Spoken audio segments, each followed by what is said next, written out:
to another episode of Canoehound's Outdoor Adventure Show. Hope everybody's doing fine this Tuesday evening, and hopefully everybody's evening's about to get a lot better because we have a great show in store for you. Canoehound's Outdoor Adventure Show is a show that brings you a lot closer to the great outdoors by bringing you hot topics and interviews with the outdoor celebrities and YouTube content creators that you guys all enjoy and watch. And we do have an exciting guest for you tonight. I'm your host, Dennis, also known as Canoehound, and we are live here every Tuesday evening at 7 p.m. Eastern Daylight Time. So if you're new to the channel, make sure you hit that subscribe button down below and hit the bell notification. And also, if you want to keep up to date with what's going to be happening at the show, by all means, make sure you subscribe or follow us on Facebook at Canoehound's Outdoor Adventure Show. We put all kinds of tidbits of information on there and just keep you all up to date. Let's see here. This is episode 2. Last week we had our season premiere, and it was a fun show. We had Kevin Kieilyn on, Camper Christina, Chris Krause, and we all talked about what we did over the summer, despite all these little cricks in the road that COVID-19 had thrown us. And it was a fun evening, very fun evening. We tried a couple of new things on the show, and we'll be continuing tonight to try a couple of new things as well. And you'll learn about that throughout the show. Just to let you know, quick announcement right now, next week there will not be a show. My family and I, we go away for Thanksgiving every year, so just not enough time with the Thanksgiving weekend to be able to prepare a show and a guest.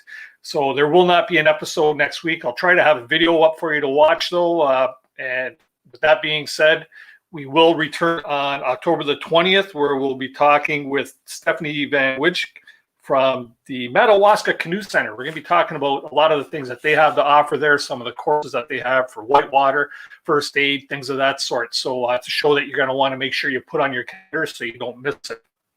If you haven't already done so, I already mentioned it, make sure you hit that subscribe button. And once again, if you have any hot topics or people that you'd like me to see have on the show here, drop me a line at canoehound@gmail.com. My list is ever growing, but I'm doing everything I can to make these interviews happen and to bring people on that you really want to see, or topics. Have a few great ideas coming down the pipeline here for the next 4 to 6 weeks. So we'll keep things going out there. Down below the screen here, you'll see that there is actually a button that says join. If you're interested in becoming a Canoehound Adventures member, feel free to check that out. It's a great way to support the channel and have a little bit more fun. It gets you a little more in depth, and there's member-only perks that brings you. It's a lot like Patreon, but it's not. And a special shout out to Pam B. If Pam B is in the chat tonight, just thank you very much for what you did for the channel. I won't go too in depth, but thank you very much for all that you've done. So as I mentioned, tonight we got a great guest on tonight. This is somebody that I was supposed to have on the show last year, towards the end of last season, and I'm kind of glad that we waited until now to take this on, because at that point we wouldn't have been able to talk about a lot of the details of what she has just experienced. We're going to get right into the show. We got a lot to cover here. Let's see here. Tonight's guest, along with her best friend and her husband Dave, are the co-owners of Lure of the North, and they live off-grid at a remote wilderness property in northern Ontario that's only accessible by boat or snowmobile. You talk about your commute. Of late, she's become a very popular contestant and survivalist on season 7 of Alone on History Channel. Please welcome to the live stream tonight, Kielyn Marrone and her husband Dave. How you doing, guys? Hi, I'm great. How are you? Good. I'm very excited that we finally made this happen. Long time coming. It was a long summer because, like I say, back when I really initially wanted to have you on the show, it was more for Lure of the North. So now tonight we're kind of getting a twofer, right? Yeah, for sure. Yeah, it all worked out in the end. Yeah. So how you guys doing? Things good up there, and you're up around Espanola, Ontario? Yeah. We had a great summer.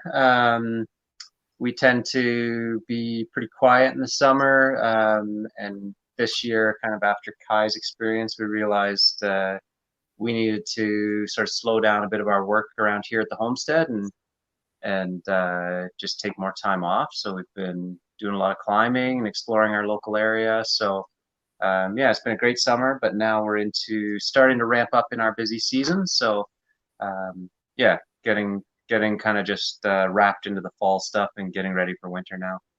That's awesome. That's awesome. So yeah, you guys do a lot more.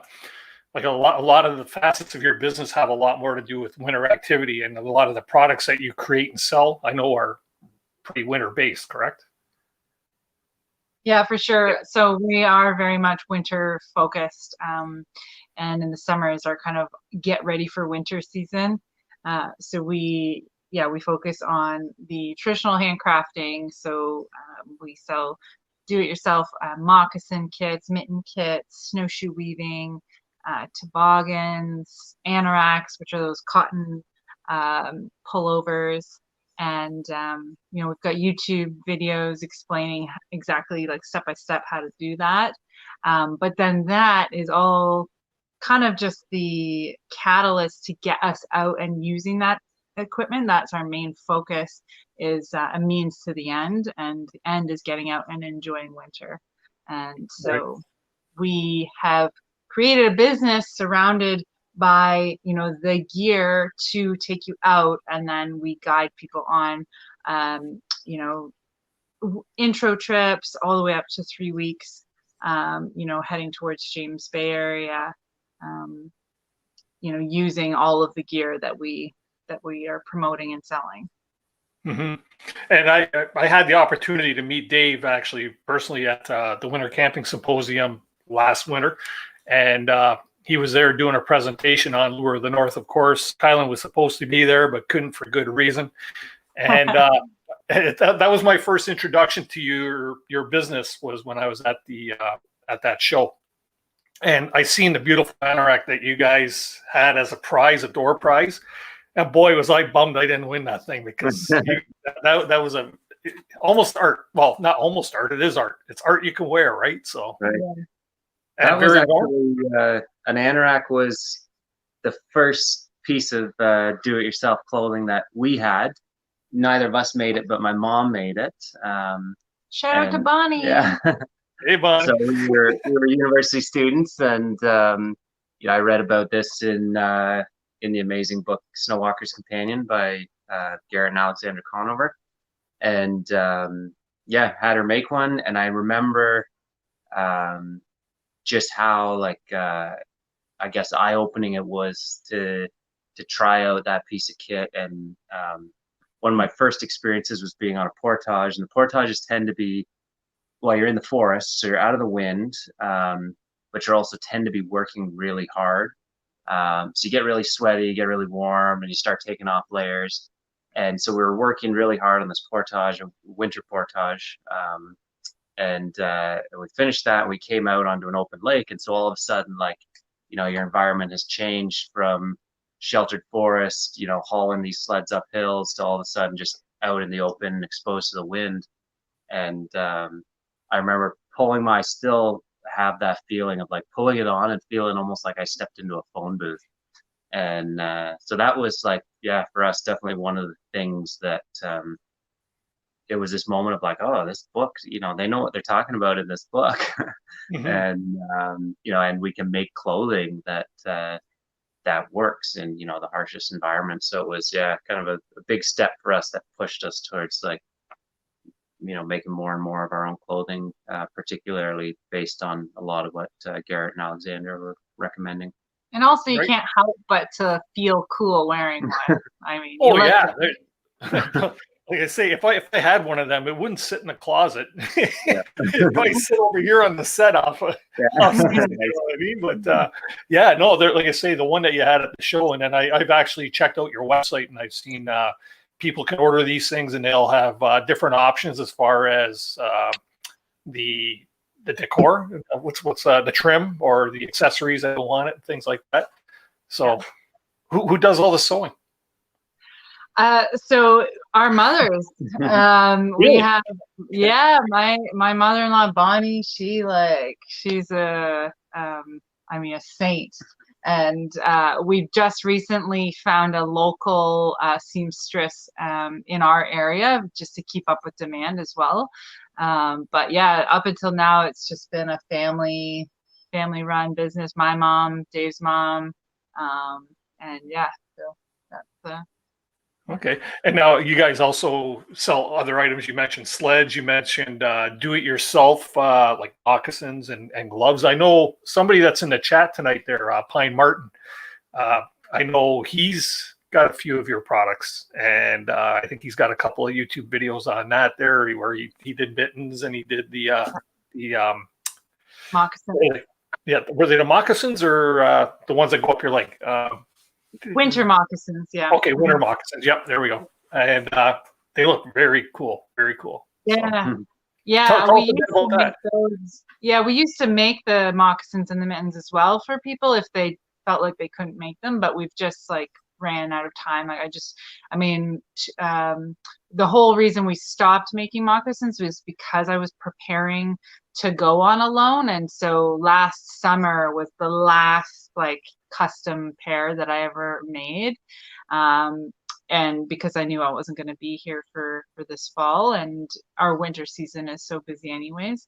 So now we just don't have any time to make them, but we sell the DIY kits, and it's for beginners. So it takes you step by step, full color instructions, and we have YouTube videos, and we've had a lot of people that have had great success. And you have one of our whole ethos about the handcrafts was that when you make them yourself, you know how to repair them out in the field, which becomes, a safety item in itself. Because if you get a hole in your moccasins, well, you were the one that made them, so you know the stitching. You've come with a little repair kit, and that creates this whole self-sustainable mentality out there, and that becomes a safety mechanism. Sure.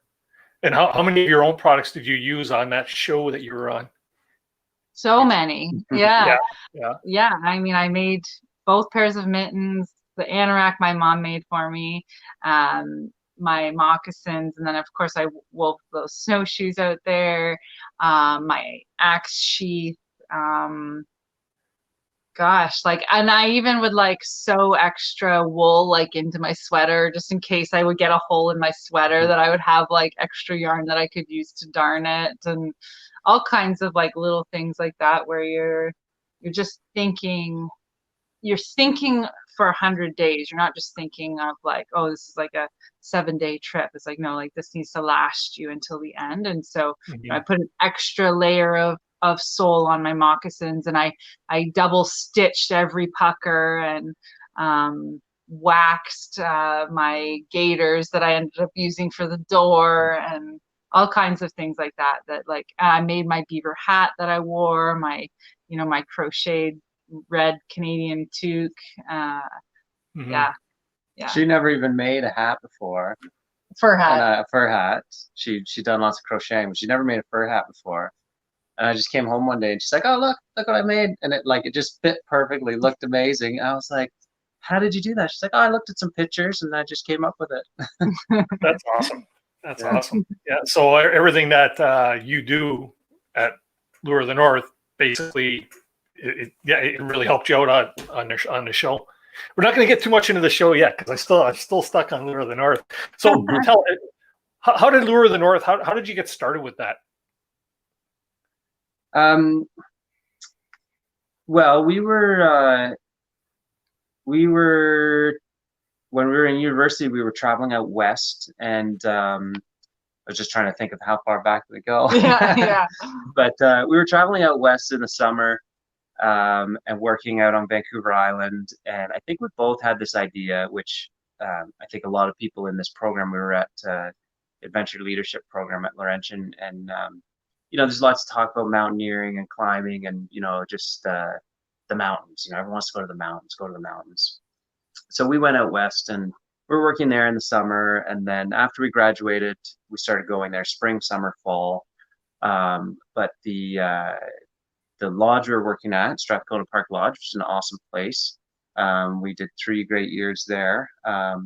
but they didn't work in the winter. So we'd always come back to Ontario. And so, we'd have lots of time in the winter, and we started, just doing these winter trips. We'd always been winter camping, but now suddenly we were done school. We had a lot more time. So instead of just being a week during reading week to go, now we had more and more time. So in 2010, we went for 40 days, and we'd already started, reading the Conover's books and realizing that, there was a better way to do things, and we could start to feel really comfortable. And so we kind of said, like, let's see, what we can do with this and push this a little bit longer.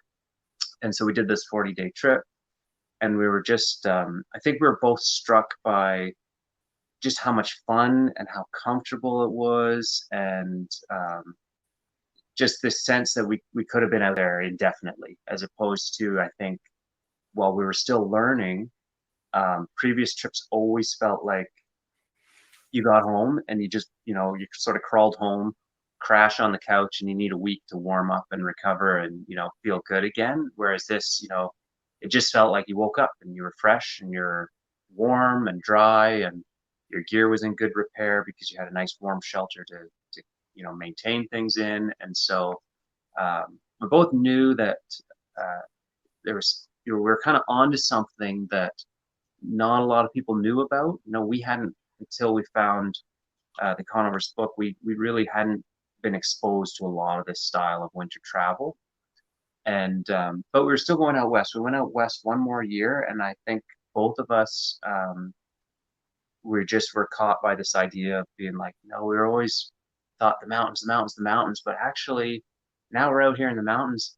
I can't stop thinking about how amazing it is in Ontario, and just the vast landscape we have there, and how inviting the landscape is, and its ability to kind of sustain us and provide resources, where the mountain environment and the whole alpine ethos is, it's hands-off. So you take everything with you, and you can't have a fire, and it's just you can't try to catch a fish for supper. There's kind of it's very much a hands-off environment. A delicate environment. Yeah, and yeah, rightfully so, because the alpine environment is a delicate environment. And so it just felt like you're visiting. Yeah, exactly. Like you're visiting, and we felt like, man, in Ontario, you can feel like you're living in the environment, and it's an environment that has sustained people for generations and generations, and we can, in a small way, be a part of that, and travel in the environment. And so yeah, that was kind of, I think, at that point we're out there sort of in the promised land, and realizing, like, actually we left the promised land. We had it, and so we came back to Ontario, and just decided we really wanted to dedicate ourselves to, travel in Ontario. So. Yeah, and it just started by Dave making his first pair of moccasins, going out with his freshly made anorak that his mom made for him, and walking our dog. And we have when we lived in Sudbury, we had this like little bush lot that we could do a 4K loop, and he came back just prancing, and he was like, "You gotta make these." I'm like, "I feel like I'm wearing slippers," and he was like so excited about them. And so I made a pair. Actually, no, you made them for me for Christmas, my first pair. Actually, they're hanging right above us, our very first pair. And then our friends wanted to make the moccasins, and then our friends' friends wanted to make moccasins. And once our friends' wanted to make them, we're like, wait a minute, we should be charging. Like we were just like losing money on it because we were just so excited about sharing it. And then it was our professor from university who hired us to do a private moccasin workshop for his colleagues and his family and friends. And it was day 2 of the workshop. We were kind of wrapping up, and he's like, well, this is just great. We've got this pair of moccasins, but now we need to do what Kai and Dave do and get out and use them. Will you take us on a trip? And then he just like pointed around the circle, like, are you in? Are you in? Are you in? And that was the birth of our first guided trip. And like he basically said like, will you do it? And we were just like, yes. And then so we're like scrambling to make a couple toboggans and like weaving some snowshoes. And so, and then and it just was building and building throughout the years. And now it just seems like there's a lot of people that are into it. So it's great. That's cool. And you mentioned toboggans because you also built toboggans. I was watching a video just the other day, 2-part instructional on how to actually assemble one, because there again, it's sent out as a kit as well. Yeah. Yeah. So it's kind of nice that you actually allow people to put that aspect in, because then there's a sense of accomplishment that they've actually done something. And even though yeah. So that's cool. Yeah, and I think it goes back to making it yourself. You take ownership of it. You understand how it was made, so that in the field, when it, something goes wrong, you have that much more of a step up in how to fix it, and that, just creates a better outdoors person, I think. Sure. We got a question here from Kevin Outdoors. I wanted to know where you went to university and what programs did you take? I know you mentioned or you touched on that briefly a moment ago, but yeah, so we went to Laurentian University, which is in Sudbury, and it's a 4-year Bachelor of Physical Education, and it specializes in outdoor adventure leadership. So it's a phys ed degree basically, but then you do activity courses like canoe tripping, rock climbing, swiftwater rescue, your wilderness first responder, wilderness survival, that kind of thing. And then it culminates with a two-week canoe trip on a James Bay river, and all kinds of different activity courses. And that's kind of, it's like it's a great program for people that want a university degree but love the outdoors. Yeah, geez, I should have been there myself. Yeah, hindsight, right? Hindsight. So now you guys are in a pretty remote area, and I was asking Kieilyn about like how do you guys have such a good internet signal, and you explained that, but why did you choose to be or to put your live so remote? 2 reasons. I think the big part was just, wanting to live the adventure. Basically, you go out on a trip, and I think everyone has thought that enjoys backcountry trips is like, what if I never had to leave? And so I think there was always that sense of like, I'd love to, just we want to spend as much time in the wilderness as possible, and so one path to that is living there.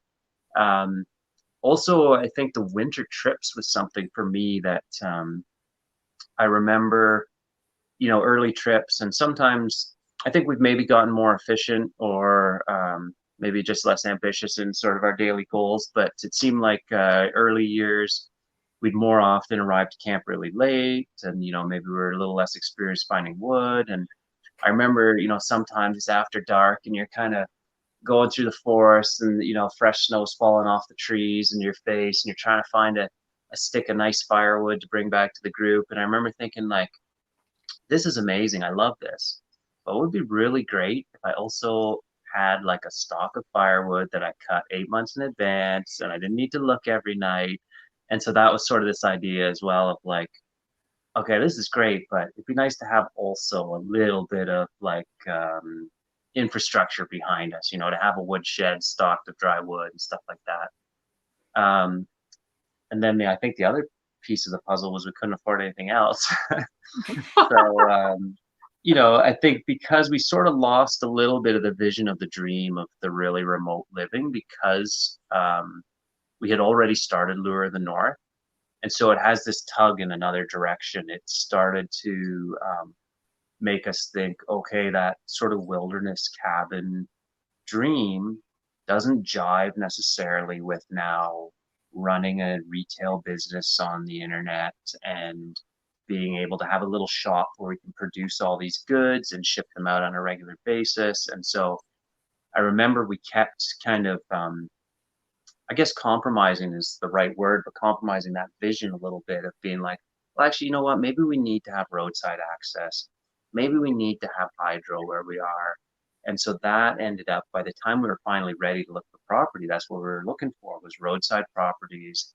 We were looking at old farmhouses, and it was, there's some neat properties, but it really wasn't, that cabin in the woods. Yeah. And so nothing excited us, and we didn't really know why, but we looked for a couple years.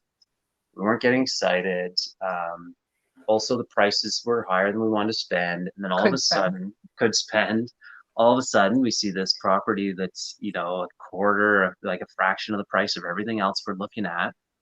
And part of that was that it was way back in, and, no road, no hydro, no nothing on the property, not even a trail to the property. And so it was kind of the price that forced us there. But then as soon as we looked at it, it was like this light bulb went off. We were like, this is it. Like, this is the dream that we talked about 5 years ago. And somewhere along the line, it kind of got, lost a little bit with all these other worries about business and stuff. And so I think once we both saw it and remembered that, we were like, we got to do it. Like, this is, it was the only thing that really excited us. The other properties hadn't excited us, and that was probably the reason why. It just didn't fit our vision or our dream. So, yeah. Mm-hmm. But it's got its challenges. But, sometimes. And you've been out there for how long now? 7 years? 6 years, I'd say. This is going on our 7th. I guess. Something like that. Yeah, 6 to 7 years. 6 or 7 years. Okay. That's awesome. So I just wanted to pop up here on the screen there. Somebody's asking, can you bring Hank to the screen? Is he around? Aw, sure. Where's the piece of cheese? Gotta lure him up. Yep. So just to let everybody know in the chat there, I see that some of you have questions popping up on the screen. And as like last week's show, we're going to try after the 8 o'clock, after we do our giveaway, I'm going to invite some of you up on screen to ask one question of Kieilyn. And that'll give you a chance to have a bit of face-to-face with her up on the screen there as well. So if you have questions, you can get them ready. And after we do the giveaway, we'll invite some of you up. I'll post the link and just give you instruction when that time happens.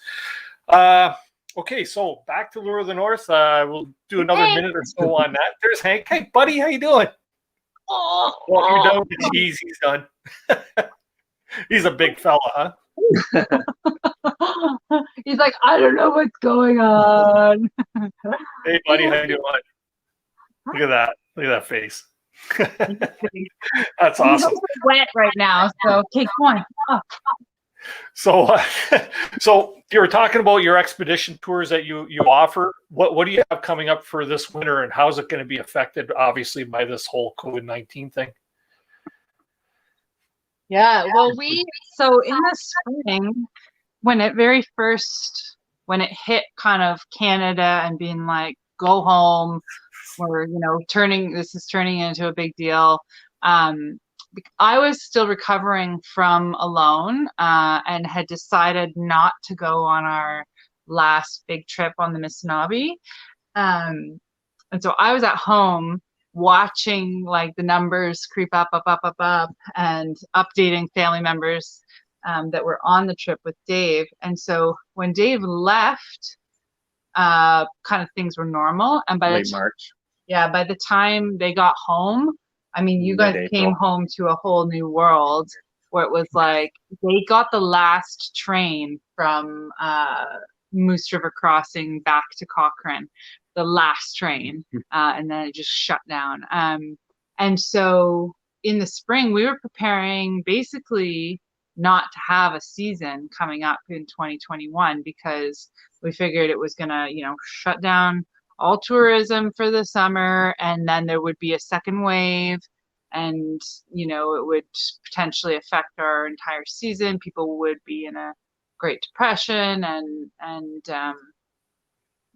tourism is the last thing that people are thinking of. But so that's what we were going into the winter thinking, is that we're just going to offer a couple trips, see what happens, and basically prepare to cancel our season.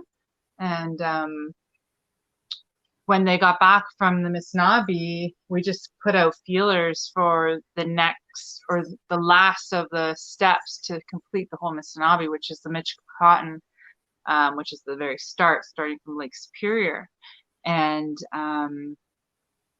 it just sold out basically immediately with past participants. So we kind of send out a feeler to kind of our loyalists, or that we call, you know, the people have been coming on trips with us for years.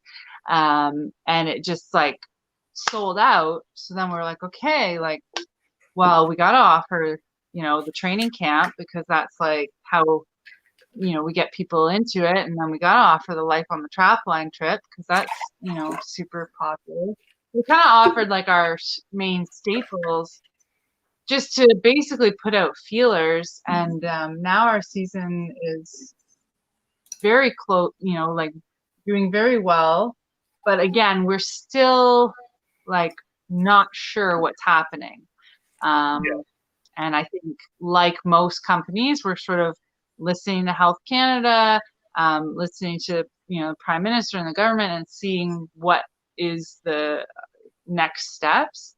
And you know, we've talked about ordering more tents so that the numbers can be spread out better. And yeah, so it's still kind of we're moving forward, but we're moving forward cautiously.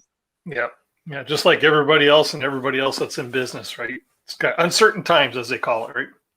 Yeah, exactly. Like we want to keep moving forward, because the economy needs to continue to thrive and to, you know, keep moving. But at the same time, like, you know, I mean, Excellent. I'm of the opinion that you listen, you know, you got to work together as a team, and you can't be that black sheep. So we're still 3 months out from our first trip, so that gives us time to continue sort of developing exactly what our strategy will be, whether that's, you know, requesting people get tested, or, you know, we're still sort of developing and talking to you know, a few different people that are giving us sort of best practices. Right. But it's hard to know exactly, you know, the best way forward right now. But we're planning to run a trip or run a season and run it sort of as carefully and safely as we can. Cool. And what kind of a trip do you have, or can you let the cat out of the bag? What type of a trip is going to be the first on your agenda if it's a go?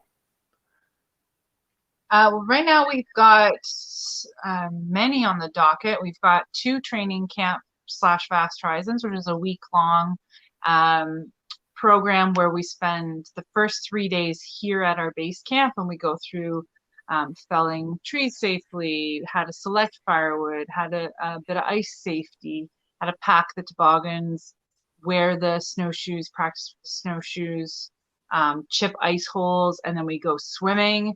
We do a polar plunge, and then we do four days out in our local area, where we get to use all of those skills that we newly developed and apply them out in the field, and then do like a beautiful day hike where you have a look over Lake Huron. And so we've got 2 of those planned.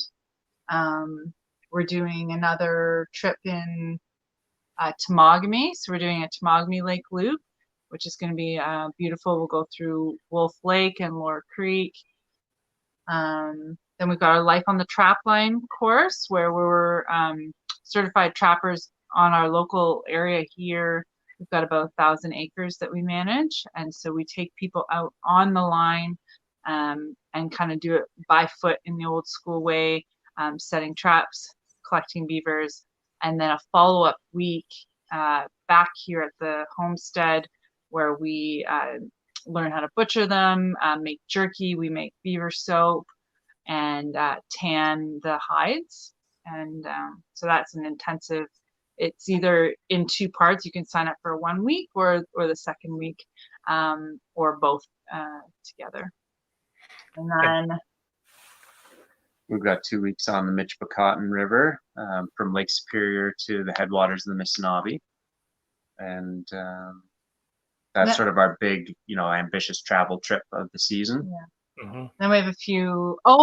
One that I'm really excited about that we just recently added is a kids and their big kids supervisors. And I'm really excited about that one because it's a like a public offering, so anyone can sign up, and it's like you and your kid, or you and your person that you want to mentor, basically. And the reason that I chose to do that trip is because so many people have reached out to me after watching the Alone show and saying, like, you're such an inspiration to my kids.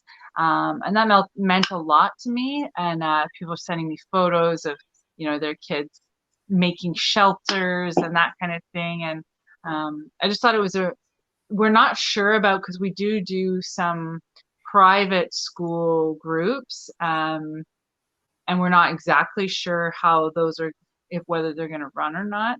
And so I just thought, like, I need to have a public offering so that if some of the private school kids can't come, the parents can take them. And it's a great opportunity for parents to have a great time with their kids in a safe, fun environment and get them interested in winter. Because if you live in Ontario or Canada, you are going to deal with winter, and you may as well enjoy it, right? So That's right. Get them off. That's a great program. I like that one. I'd be excited about that. Yeah. So I'm really excited about that. And, we've already got like 3 groups, 3 families signed up. So I'm hoping to get at least one more family group signed up. And I think it'll be really fun. And then we have a couple other private offerings as well, stuffed in there. Cool. Very good. Okay, so I really want to get on to Alone, but how can people find you on the internet? How can they find your products and your expedition information? lureofthenorth.com. There you go. I believe I have it posted in the description below, as well as their YouTube channel, so you can actually check out and see a lot of the things, because they have a lot of really good videos on there. Dave seems to be having a lot of fun with his wood mill these days. Yeah. Yeah, exactly. Yeah. And we're also, of course, on Instagram and Facebook, where we send kind of the most up-to-date sort of, follow us along on Instagram and Facebook. And our website is like the meat and potatoes of what we offer.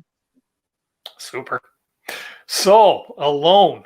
A lot of these people in the chat over here may be more familiar with Alone, those that watch the show. Wow, what an experience. Can we start by talking about how things started? How did you I'll ask this to both of you, actually. How did both of you get what's the word I'm looking for? How did you get involved with Alone? Did they contact you? Did you reach out to them?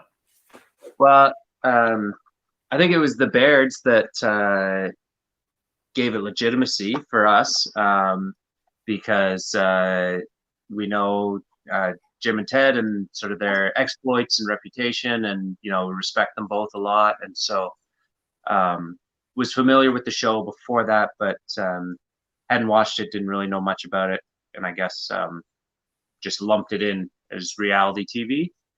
And then when they were on the show, we were kind of like, oh, this is interesting, and they've got real outdoorsmen on it, and so at that point became interested, and I applied for the show and didn't hear back, and they did the All-Stars.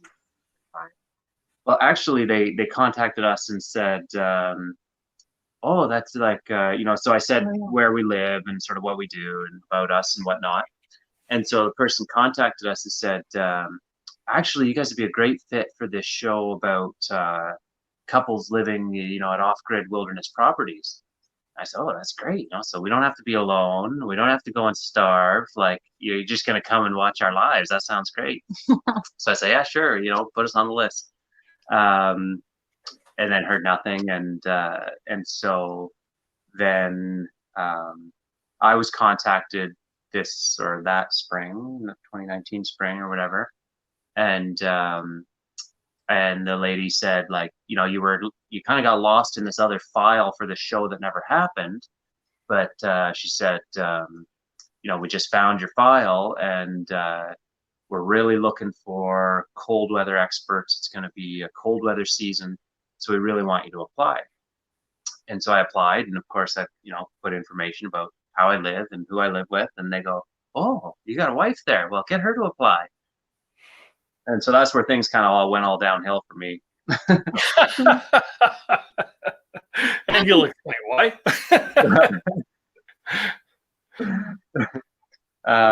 But yeah, so then, so Kieilyn and I both applied, and it was like, we had just finished our winter season. Well, actually, they contacted us while we were still in the midst of our winter season. So we kind of just brushed aside the email until we got home. And by that time, it kind of felt like maybe the offer was stale or whatever. And so I think neither of us took it that seriously. You're supposed to put together a video application and stuff. And I remember, we were concentrated. That's when we cut all our firewood as soon as we. It was so bad. It was so bad. Yeah. So we cut all of our firewood as soon as we finished our winter season, and we cut it all by snow machine over the ice. So sometimes it's a very narrow window, because we like to push our season right to the end of winter. And so you get home, you might only have 2 weeks of good ice left. And so we got to get all our wood in. So, we're trying to cut every day, and often it's like too warm. It's in the spring then, so the snow is too soft in the afternoon. So you just have this narrow window to get all your wood in. So anyways, we just take the camera and we'd be cutting wood, but all of a sudden I'd be like, oh, I see some porcupine tracks or some porcupine chew marks on the tree here. Maybe I'll find a porcupine. I can shoot some video.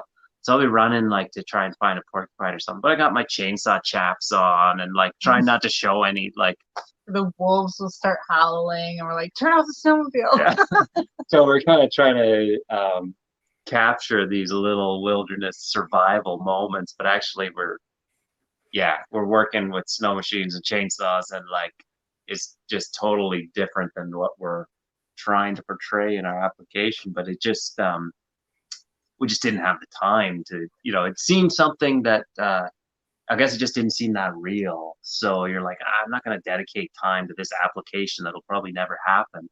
Well, we got real work that has to happen. We need to get our firewood in. So anyways, we put these, just particularly mine was crappy, I know. At least I went out and I actually snared a rabbit. Well, I found a dead deer that the wolves had killed, and I just was trying to do something with that. And I was we both made it to the top 20, and we both got flown out to New York to do the boot camp. And I actually wasn't that interested. I was basically going on what I was like, a free vacation to New York. We haven't been on a vacation in 6 years. So I was like, sweet. And Dave was really into it. And I guess once I got into New York and we started doing all these interviews, and they're like, why do you want to do it? And I started digging up reasons why I wanted to do it. And then I guess I basically sold myself on the experience. And all of a sudden I went from being not interested to being like, this is really important for me to do. Which I guess the producers liked. And I think, they told us that they wanted us both really badly, but they thought that it would be a weird story to have 2 participants, but have them be husband and wife. And, I guess there just wasn't enough females that applied, and I think that's why I got on and not Dave. She's selling herself short there, of course. I think that would have been really interesting, though. Right? I know. If you really think about it, yeah. Yeah, and if they ever do a couples season again, I think Dave and I would crush it. Yeah. Well, that's awesome. So in the end, you were chosen as one of the contestants. Yeah. And the next step from there, let's talk about when you first got dropped off. First thoughts when you stepped foot on your land, your new home for the next 80 days. Yeah. Right. Yeah. My first thoughts when they dropped me off was, I can finally start shedding this weight that I gained, because part of the preparation for the show was trying to gain as much weight as possible. And we had less than 2 months to prepare. So boot camp was in the middle of June, or was it the end of June? I think it was, yeah, middle to end of June. And then we found out late June or early July, and we were like on the plane, at the end of August. So yeah, like I had to make all my gear and practice hunting, that kind of thing. And gaining weight was one of those survival items that was invaluable, because the more weight you could gain meant the more weight you could lose. And so getting dropped off at first was just like, okay, now it's game time. Like I can finally, every moment that I'm thinking about being here counts. Because up until then, it was a lot of like fear, a lot of trepidation, a lot of just like uncertainty. You don't know what's going to happen out there. As much as you might want to say, I'm going to kick butt, I'm going to win, it's like, no, you've got no idea what you're about to experience. And so when I first got dropped off, I was just relieved that it was finally go time. And rather than the ticker counting down, it was counting up. And so that was kind of my initial reaction. So I'll have to ask this: when did the reality actually kick in, as to where you would start thinking, "What the hell am I doing?" Did that ever kick into play? Well, the moment that Dave dropped me off at the airport, at the Sudbury airport, like I couldn't believe it. It was the moment that, because Dave had to like pay for parking, so he had to like use parking ticket, and he'd come in with me, and then we went out to say goodbye. And the moment that I took my first steps away from him, like I felt this tear. Like I felt like a whole half of me was being torn away, because I knew like it would be a long time before I would see him again. And up until that point, we had done everything together. We're best friends, we're lovers, we're business partners, we're home builders, we're like every waking and non-waking moment we basically spend together. And so to walk away from something like that was excruciating. And of course, production gives you, they like send you a GoPro ahead of time. They're like, document this. And I'm like,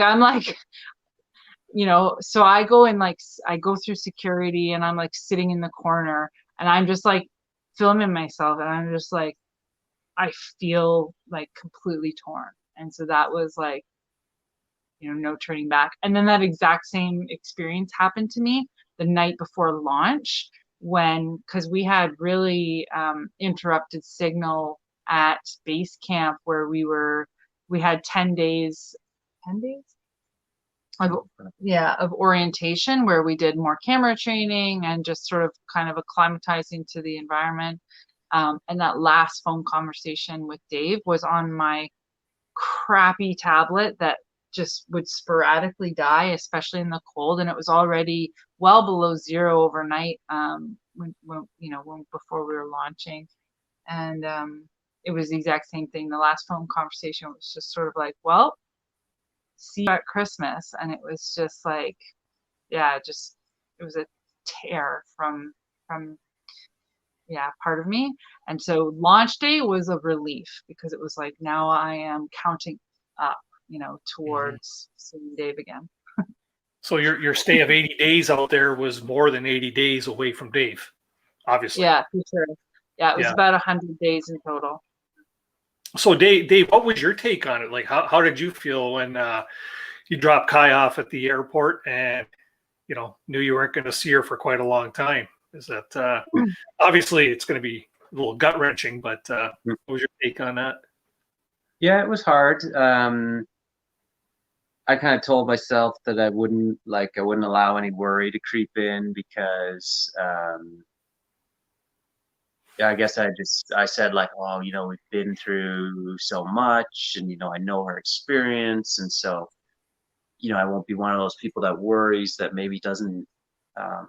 Sometimes people will be at home, and if their significant other goes on these wilderness trips, but they don't, they don't join them, they don't understand necessarily what it's like, and so they can come up with all these ideas. And I thought like, oh, I'll be immune to all that because I don't know exactly what she's going through. Obviously, I've never been in that experience. I've never been starving, but I thought, I'll know that she's safe in the woods, that she knows what she's doing. And so I just thought like all those other worries that other people will have, they won't really touch me. But yeah, it was really, really hard. And it kind of just built and built and built and built. And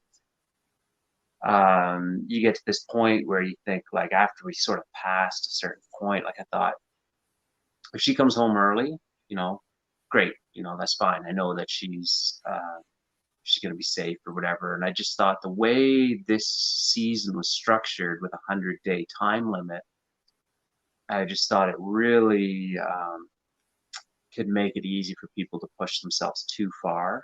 If you get to day 80 and you're seeing the light at the end of the tunnel, I just thought like the closer she gets, the more dangerous it becomes, because she's going to want to take those risks knowing that she's getting close, and she's going to want to really push it. And so yeah, I think it just built and built, just thinking like this is getting into worse and worse territory, just not knowing where she was at, but just thinking like she could definitely be at a position where she is at the end of her strength, and but just trying to basically survive, literally just survive to that finish line. So anyways, it was difficult. Yeah, very difficult. Yeah, I could imagine. You know what? That would be probably the toughest part for me too. If and it will never happen, but if I were ever on something like that, is the family ties would be the hardest part for me to give up. The wife, the daughter, the grandkid on its way. These types of things. And so many of the contestants on the show, they always have their story of my son would have turned 1 year old while I'm out here. It's his birthday today, or these types of stories. And those are the things that are really the heart touching or the heart wrenching pulls that I know Alone or the producers of Alone are going to try and pull on. Obviously, they want that story, right? So, yeah, and there are a few times there when, and we won't get into some of your breakdowns because I know you mentioned in one of the videos I seen you on how they portrayed you as a crier all the time, and that's just the clips that they chose to show, right? So, like your emotions out there, like you weren't always whimpering. Obviously, you're not going to make 80 days if you're a wimp, for lack of putting it any other way, right? Yeah. And I think what's that, sorry? How did attacks on your emotions out there, like on a daily basis? Did you have them days where you were able to kind of tune that out? For sure. Yeah. Like, yeah, I think what production tries to do is create a story, right? Like they have so many clips. I mean, hours and hours and hours of footage, and they need to tell your story in X amount of minutes. Mm-hmm. And so I think what they were trying to do by showing my emotional roller coaster was show that I was human and that I wasn't going to give up easy, and that I really wanted to be there, but I also really wanted to be at home. And so I think they created, and also I think that most of the other participants are tough as nails. And so, for example, Callie, she told me she actually never cried until the day she got pulled.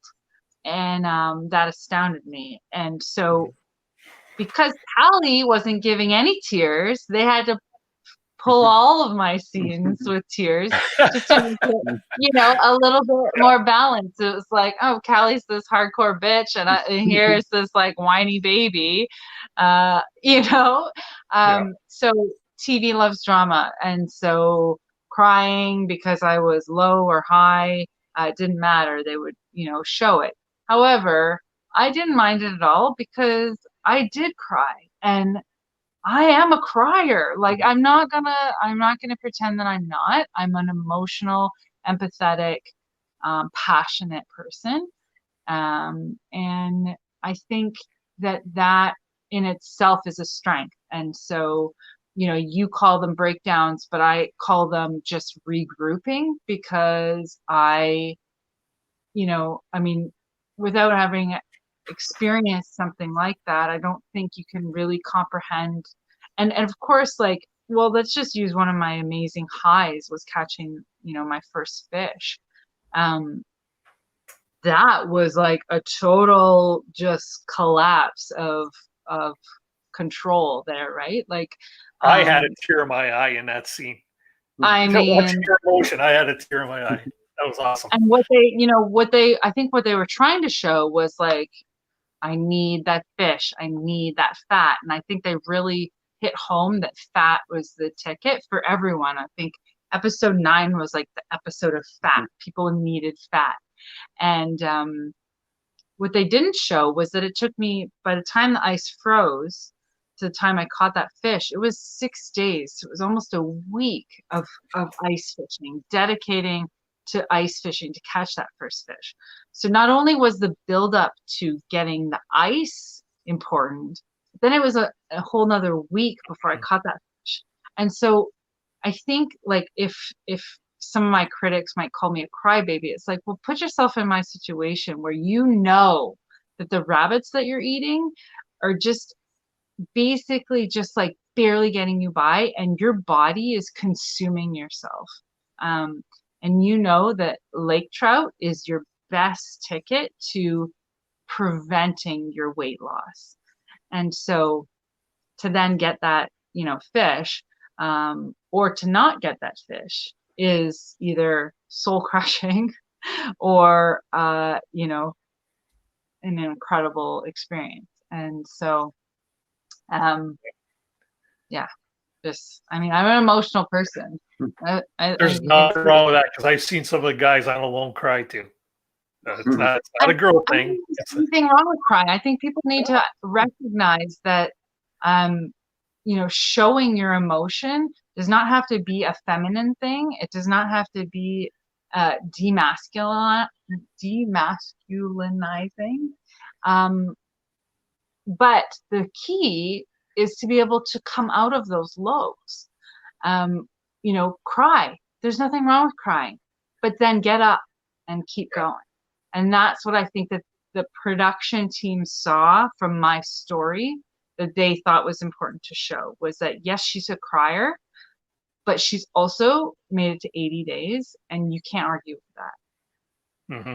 That's awesome. And now, when it comes to all the things that you need to know out there, not all the things, but a lot of the things, and you go to boot camp, this is behind the scenes now.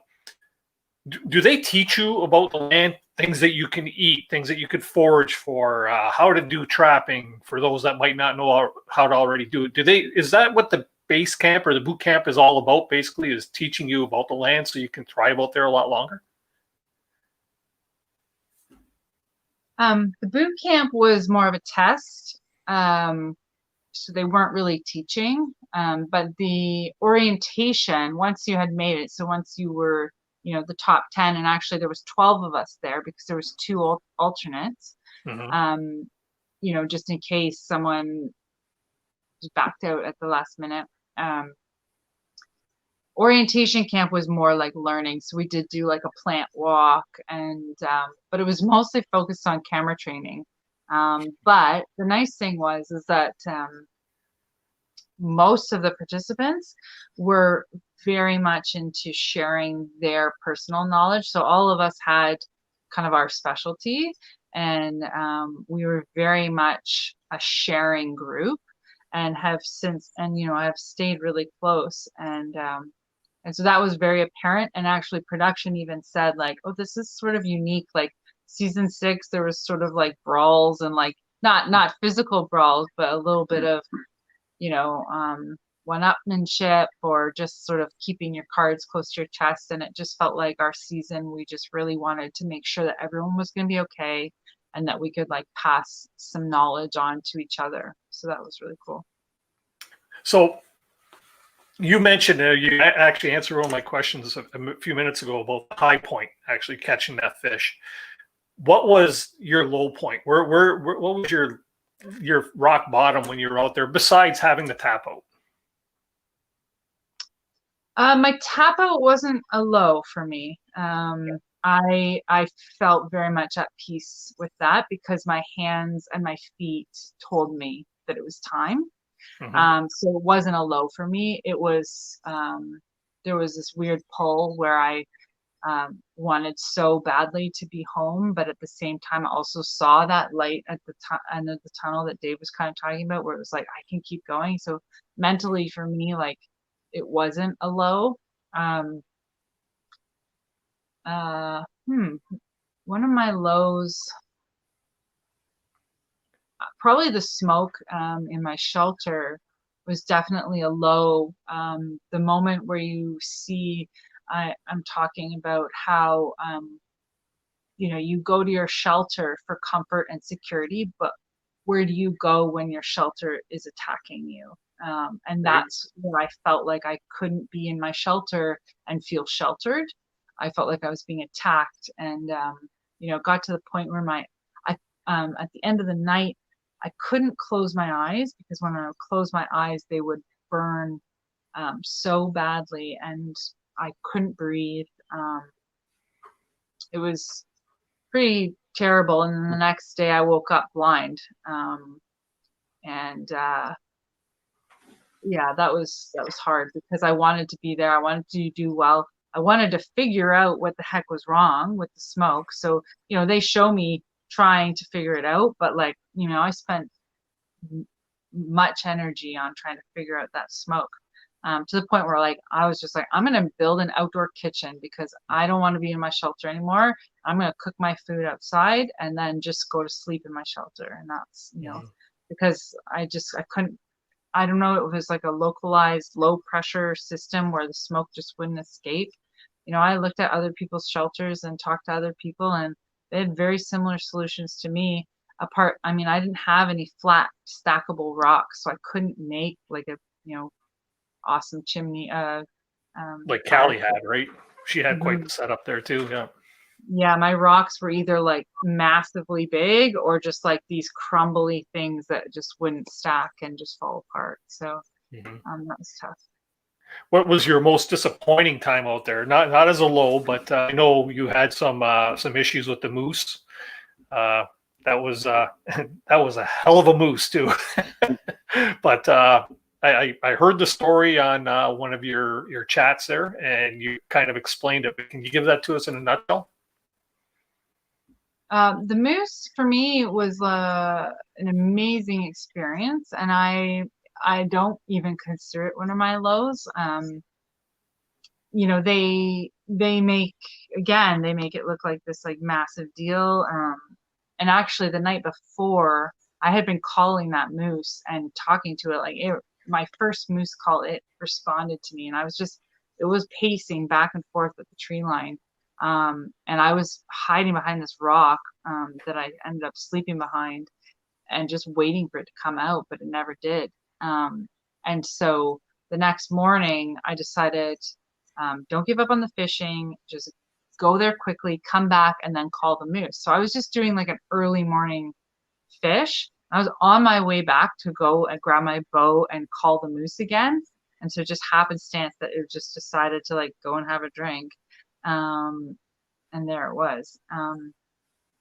So to me, that was just a really cool experience. I never like, you know, it was amazing learning for me, and also really cool experience, because how often do you get to be less than 20 yards from a bull moose in the rut? Like, I mean, that's like, you know, that's an intense experience. and not have any weapon to protect yourself besides like a tripod. So that was really cool. The question was like, what was my most disappointing? My most disappointing kind of like theme, I guess, would just be how hard I was on myself. You know, I wish I could have celebrated what I was accomplishing more while it was happening versus having to come home and reflect on what I had done and be more proud of it. I had this like weight on my shoulders to do well because Dave was selected in the top 20. And I really did feel like if I don't do good, it's a wasted opportunity and Dave should have taken my place. And so not getting that moose, you know, that episode where I cried because I was like, it was right there and I missed that opportunity for that cow moose. Those types of things, one of the reasons that was so hard was because it's like, that was my ticket. That was what would have gotten me to the end. But at day 60, I had this kind of enlightenment where this giant weight lifted off my shoulders. And I finally was at peace with how I was doing and what was happening. And I just, at one point, I like felt like I should be crying, but I couldn't. It's hard to explain, but I just felt so light and free. And that was what I wish I could have maybe reached sooner. And, you know, I think if I hadn't have put so much pressure on myself to do well. And the funny thing is like when I first started, I had no intention of, like, I had no ego going in saying, I'm going to win, I'm going to make it to the end. You know, there were a number of people, even within the participants, that were like, Kai, you're going to do amazing. I just know it. You're going to be there in the end. And, you know, my response was just, we'll see. You know, we'll see what happens. Because I've got no idea what I'm about to experience. Do you? Because I don't think you do. And so I was going in with, like, no ego, just, you know, let's just see what happens. But I think kind of thinking about Dave and like I knew what workshops we had and like the presentation at the, you know, symposium, and I knew I was basically following the dates and thinking, oh, right now Dave is, you know, doing this presentation and oh, he must be so stressed right now, and so there's all that pressure. And I just wish, and that first phone call that I had with Dave on day 80 just washed that all away, you know. And so I don't know why I had that like sort of feeling that I needed to just do really well. Otherwise Dave would be disappointed. But that's the reality, and that's kind of how I felt. And so that's kind of like the biggest disappointment for me, is that like not understanding that Dave was going to be proud of me however I did. I think everybody was proud of you. Everybody was proud of you. You had a whole army of Canadians out there saying, go girl, right? So that's cool.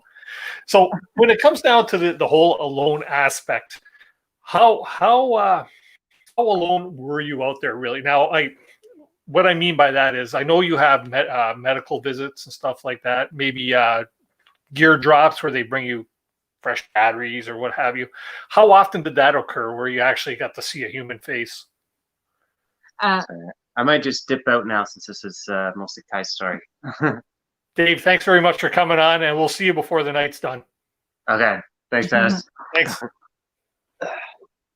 So I had about every 10 days, someone would come in and do a med check, and the med check and the camera check upkeep was all at the same time. So this wasn't like a, you know, every 5 days. At one point, they left me 20 days before coming for a med check or camera batteries. And I was like, guys, I'm like out of batteries. And, you know, because it was around the day 40 mark where Joe, Joel, and Mark all had tap outs. So I think they were really busy. And so, yeah, it was 20 days of like nothing. Wow. Yeah. And that's where you start wondering, eh? And what goes through your mind during that time? Like, are you thinking, gee, how far am I? Who may have dropped out? Because at no point do you know who may have dropped out of the competition. Yeah, for sure. My site was, I think, the one of the furthest away from the base camp, and so I never saw boats going by, or and then once it switched to helicopters, there weren't helicopters flying, but you could hear a boat or two, and you could hear a helicopter or two, but in the when it was 20 days without them having come to see me, I figured A, they know I'm doing well, and B, lots going on. So I didn't spend too much time or energy thinking about, oh, I must, maybe there's 5 people left, or maybe I'm in the top 3, because it didn't matter. It was you against the 100 days. So Right. yeah, I was hoping that I would see someone at the end, but So one thing that they didn't really make a good explanation is if nobody made the 100 days, nobody got the payout. Is that the deal? So if no one made it to 100 days, it would have been the last person. So say someone made it to day 95, they would have missed out on the million but got the 500. Oh, okay. Okay. And what if 2 people made the 100 days? It just keeps going and going and going. Nope. It would finish, and it would split the money. Oh, So okay. if there were 3 people, it would have been 333,000 each. Yeah. Wow. Jeez. And any consolation prizes for third? Just the experience, right? Yeah. They give you a stipend, like a daily rate for every day that you're out there, including your orientation and your time at the lodge. So very cool. Basically to just try and cover your wage, at home for missing work. So when all is said and done, when it comes down to tap out day, the emotions going through you, I know they convey all the emotions, or try to, on screen anyways. What really goes through your trying to talk yourself out of tapping? Like, I know you said that you knew it was time because you couldn't keep your hands and feet cold, and it's part of your livelihood. But what's the emotion there trying to say to yourself or convince yourself, let's see if one more day will do it? Let's see if one more day will do it. Well, I was preparing myself to do kind of that starvation game where it was like, okay, like I can't be out on the ice anymore. It's too cold. I've got all of these rabbits left. I could continue to eat the rabbits and just see how far I can make it. And so that's the mode I was going into mentally. But then I just was like sitting in my shelter, hovered over the fire, almost starting to lament the experience. And I just decided that I was like, nope, day 80, like I want to get to 80 so I can say, I spent 80 days out there, and whether it was 81, 82, 83, 84, 85, doesn't matter. I want to leave the experience with all of my head and my hands and my feet. And so I needed to step away with control, and so I was very pleased to have made that decision. And production does try to talk you out of it. Like I called the line, and I'm talking to them, and they're like, "Are you sure? Like, you're doing so well. I understand you need to make this decision for you, but you're doing so well." Kind of like that. Like they try and coach you a little bit when you're saying like, no, like it's time. But ultimately, it's just like, no, like this is it. I said, I had a scheduled med check that day. And actually it was one of the things that actually catalyzed my decision was that they had been trying to do a med check for 3 days, but the weather kept interrupting. So there'd be a snowstorm, or it'd be too cloudy, or another snowstorm.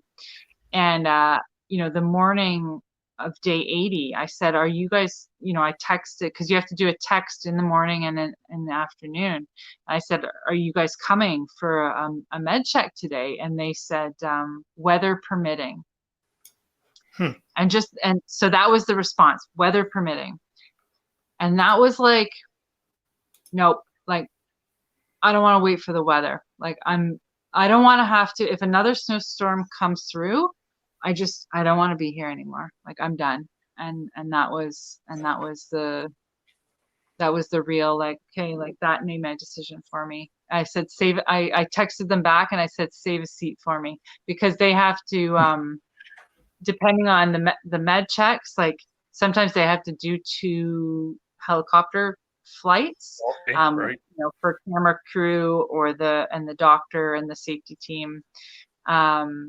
And so I said, save me a seat. And that was it. Yeah. Excellent.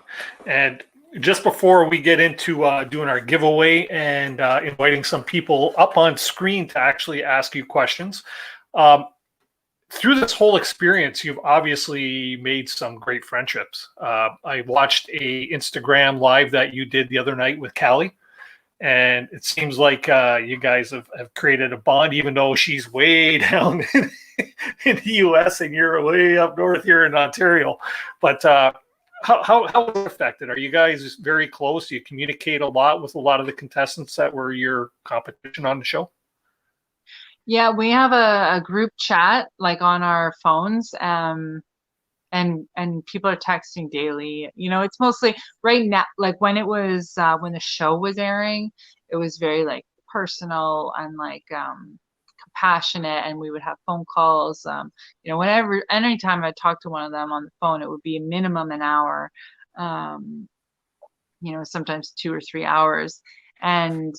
But now it's like this camaraderie where we're, like, showing hunting photos and, like, different projects that we're working on, and so, yeah, it is a lifetime friendship for sure. And I think it is special. And even within the prior seasons, there's a Facebook chat that when you are revealed as a contestant for the Alone show, you get added to this group chat. And so it's, every person from Alone, not everyone's active, but, a lot of them are. And so if you've got some concerns about, long-term health effects that you're experiencing, you just go on there and you say, like, hey, this is happening, this, that, and the other thing. And, like, 4 or 5 people, will speak up and be like, yep, totally understand. This is what my journey was like, and taking you through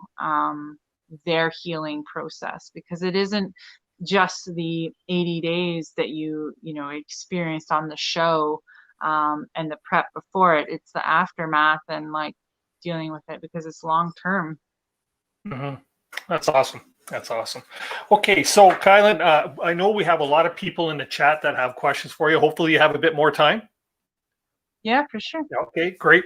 What we're going to do now is we're going to gear up here. We're going to get ready for our giveaway that we do. Usually it's at around 8 o'clock, but tonight's show is so interesting. We're running a little late on things. I'm posting a couple of links on the screen right now, or in the chat right now. I'm inviting some of you or anybody that would like to come up and ask Kieilyn a question, whether it's for Lure of the North or Alone. She'd be happy to answer any of your questions. The only thing that I ask is when you do pop into the screen, just click on the link. It'll take you to a web page where you just fill out the information on there, being your well, what's it need? You got to set up your camera, your microphone, and your name, and then click Enter Studio. Just please shut off the volume on your YouTube feed so that we don't get feedback. That's the only thing that we need to make sure we get there. And I'll pull you up one at a time, give you one question with Kieilyn, unless we don't get too many people in the basement below, and we'll go from there. So click on the link and get yourself set up. I see we already got a couple down there now. That's great. We'll be with you in a moment. Tonight, we're going to do the giveaway a little differently so that we can give a lot more people an opportunity rather than making it a race. What I'm going to do is I'm just going to run and pee real quick. You go ahead. That's awesome. Okay, so I will pull myself up full screen here. So what we're going to do is tonight's question. I'm gonna ask you the question, and you're going to have until Thursday night at midnight to actually answer the question by email. So let me just put this up on screen because tonight's question is: how many days did Kieilyn complete on alone? Okay, we've mentioned it a whole bunch of times throughout this. How many days did Kieilyn complete on alone? Email your answers to COAS, that's Canoehounds Outdoor Adventure Show, prize@gmail.com. I'll leave that on the screen at the bottom so that you can all get that jotted down. And out of all the correct entries that come in by Thursday at midnight, I will then do a drawing. I'll notify you by email, and I'll also announce it on not next week's show because there's no show next week because of Thanksgiving. But consent on a few items to continue. Yeah, my phone's talking to me. Sorry about that. Anyways, we'll announce it on the show on the 20th when we have the Madawaska Canoe Center on the show. So question, how many days did Kieilyn compete on alone? Send me your answers, and let's see who's the lucky winner. Oh, I guess I should mention what the prizes are, too.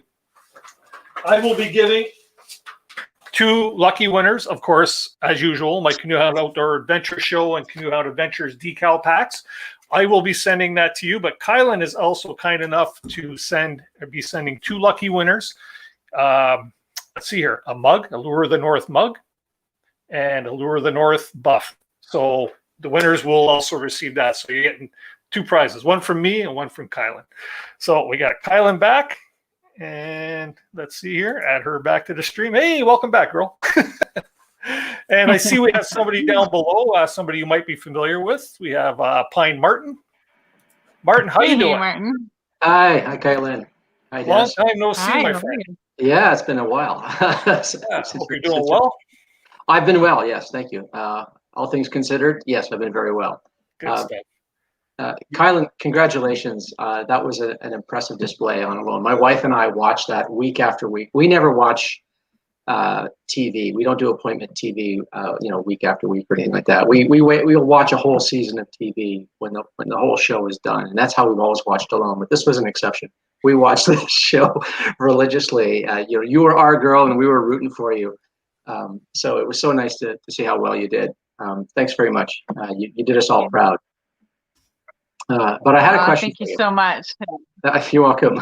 I have a whole pile of questions, but I'm only allowed one, so it might seem a little esoteric. But I have seen on your Facebook page that you have an interest in Stoicism and that kind of philosophy. And I'm curious if you could say anything about that and how it related to your time on alone, if at all. And if it didn't, that's fine. If it was not relevant, but I would think that it would be.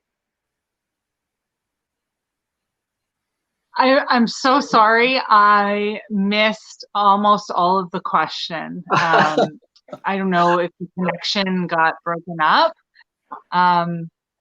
Can you repeat that? Or maybe Dennis, can you repeat that? Sure, yeah. I think things were getting a little pixelated, so I think the connection was the issue. So I had seen on Facebook that you had posted some things about the philosophy of Stoicism. And that is something that I am interested in. Uh-oh, she froze. I don't know if she's still hearing me. Well, we'll wait for her to refresh here, hopefully. Hopefully you're still with us, Kieilyn. We'll wait for her to pop back up here in a second, hopefully. Okay. I'm just going to drop her down, and I'll put her back up again, and maybe that might help.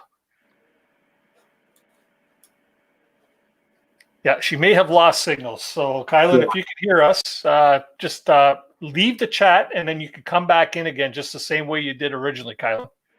And we'll, Martin, let's have a little conversation while we're waiting. Sure, yeah. So, how was your summer, my friend? It was not the ideal canoeing season that I had wanted.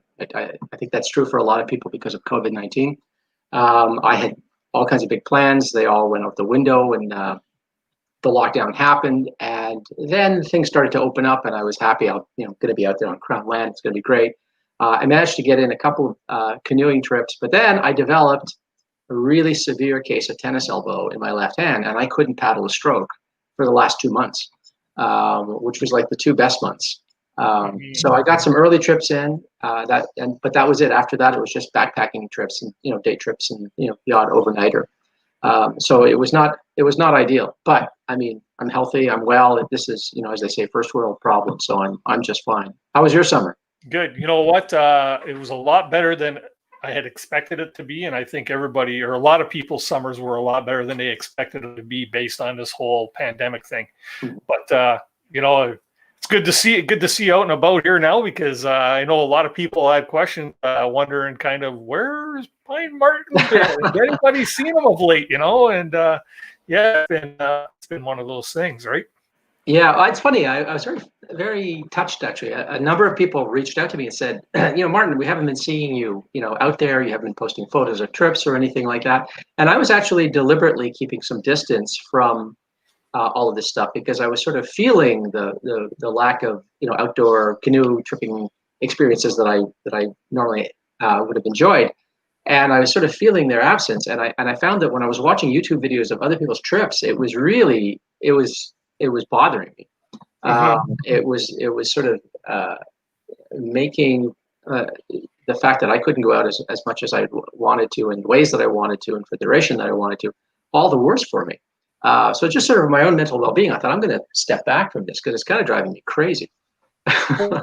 Back. Welcome back. Thank you. Okay. Sorry about that. That's okay. We held the fort for you. That's right. That's life in Canada. I'm sure you did. Okay, I can hear you better now. Sorry, if you guys want to finish your thought that you guys were speaking about. No, I think we're done there.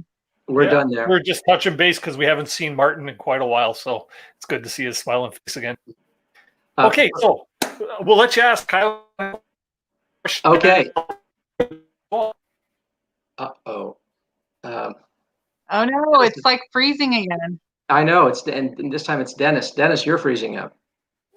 Okay, but I can hear you. Ask your question. Okay, you can hear. Okay, so Kieilyn, you posted on Facebook something about Stoicism, and it appears that you have an interest in the philosophy of Stoicism, and I have an interest in Stoicism, and I've read the works of Marcus Aurelius. My background is in philosophy. I have a keen interest in eudaimonian ethics, and I was really delighted when I saw that you shared that interest.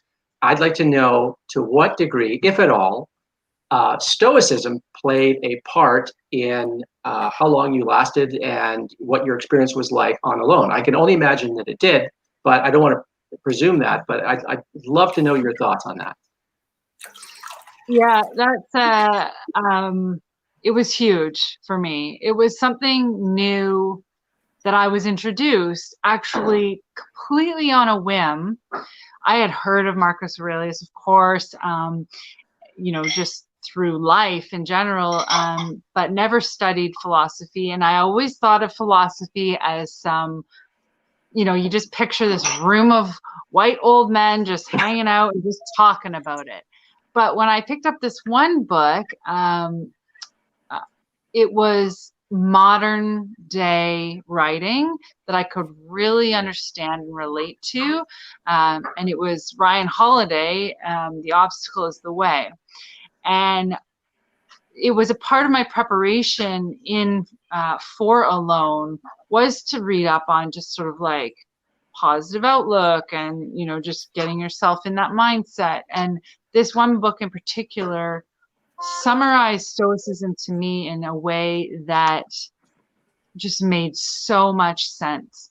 And he really broke it down into, his first book that inspired him was Meditations by Marcus Aurelius. And so, of course, I also had picked up that book and Epictetus and How to Be Free and those types of books. But The Obstacle is the Way was really an easy to read real world, real life examples of people using it in their everyday life.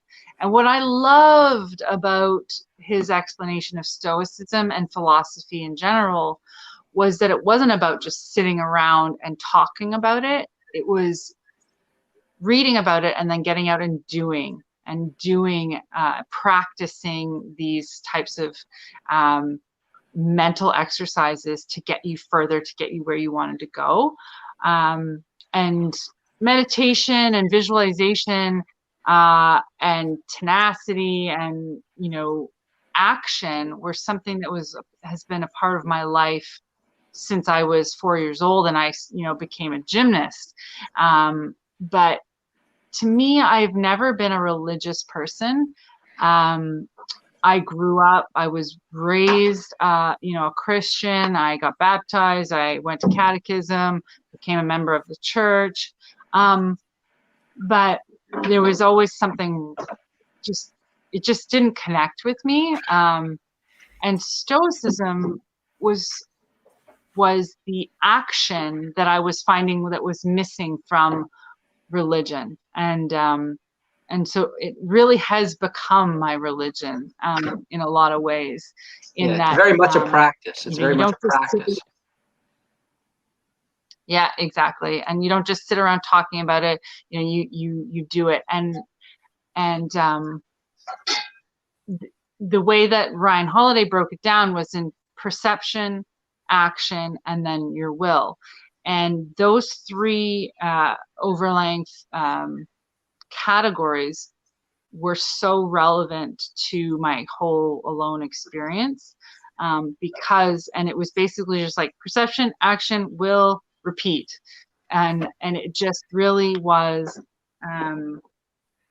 you know, when you think about, for example, me missing that moose, it was like, well, okay, yeah, like I could just get completely down on my luck, could think my life is over, like that's it, I may as well just quit.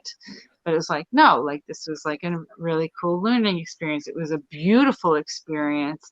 And here are the things that I'm going to do differently. And then things like, you know, persisting through that smoke, you know, that really was my will. It was my resilience. It was my ability to endure. And that was something that if you can't change it, then you need to be able to bear it and endure it. And that was something that I was just practicing through, the teachings of Marcus Aurelius and, you know, my modern day philosopher, Ryan Holiday. So I thank him for a lot of it. Excellent. Oh, turn your volume on, Martin. Right. That's fantastic. Thank you very much for that. I guess I'll drop out now and I'll let someone else pop in. Thank you so much. Question, Kevin or Martin, if you'd like to stay in the basement there for the after show, please feel free. Oh, I'd love to. Sure. Awesome. Okay, next person that has a question here is a good friend here, Kevin from Kevin Outdoors. How you doing, Kevin? Hey, Dennis. How's it going? Not bad. And yourself? Kieilyn. Great. I'm doing Kevin. well. Kieilyn, I just sorry, I have a bit of a lag here. Kieilyn, I just want to say I had to ask a question because huge fan of the show. Every episode this year was fantastic. And, you know, every season was great, but I think this was the best season yet. My family tuned in every week. We don't normally do that in this modern age with computers, but it was like when I was in university waiting for Seinfeld. Oh, it's coming on. Yeah. The whole family got together. We had to watch you. It was fantastic. Thank you. Pine Martin took my stoicism question, so I'm going to ask, what was your camera system like? What cameras did you have? How many batteries did you have? I know cameras really suck in cold weather, and Great Slave Lake must have been really hard on the gear. So could you elaborate on that for me, please? For sure. So we had this ginormous, probably about this big Pelican case, full mostly of batteries. And then we had this envelope. It was a fireproof envelope where we kept books of SD cards. And so we had we were each given 2 or 3 GoPros, and they were all Hero 3s, which at this point Hero 7 is out, so it was kind of disappointing. Yeah, Hero 3s, and then we had one handy cam, like a Sony kind of, or Panasonic, you know, just like one of those handheld kind of shoot and go, point and shoots.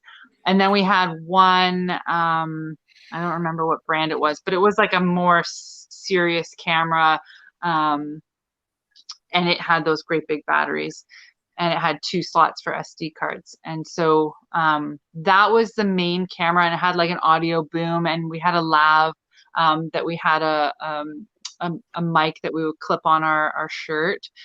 So you had to, every single morning, you had to change the lav on the camera and the body with lithium batteries. And if you didn't, you had to do that every morning. And then I went through about 4 or 5 big batteries for the big camera.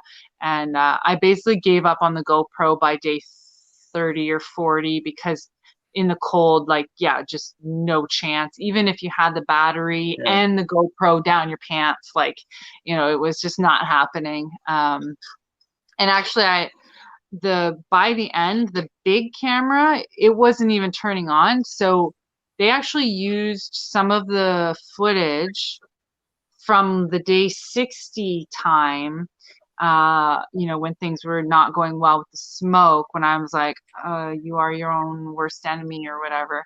That was from day 60, because day 79, I had this like beautiful kind of monologue about just like talking about how I felt really good about leaving and it was time.